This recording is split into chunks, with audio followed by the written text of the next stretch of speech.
Ganito lang. Oh!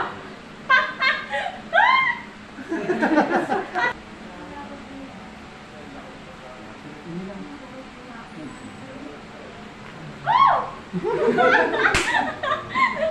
Sagad tunog niya, grabe. Di ba? Hindi naman, masakit ba? Hindi po. Oo. So, yan po sa masakit ang balakang, likod, balikat, ulo, yung mga may vertigo, may migraine, may problema po sa panga, TMJ, tinnitus, and then may clicking, may mga problema po sa pandinig, yung mga hindi po makarinig, hindi po lalo na po sa paglalakad.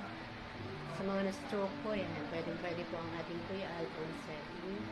And then sa mga hirap tumumi, hirap mabuntis, at saka po sa may scoliosis, sciatica, lumbar and disc problem. Ganun din po sa mga tapilo kahit matagal na po. At sa tuhod po ay mga may ACL. And then, ano pa ba, napakarami po na pwede pong matulungan ni Kuya Alson. PM lang po kayo, God bless po. Available po siya para po sa ating mga followers, 2 to 95 years old po, 2024. Thank you po, God bless.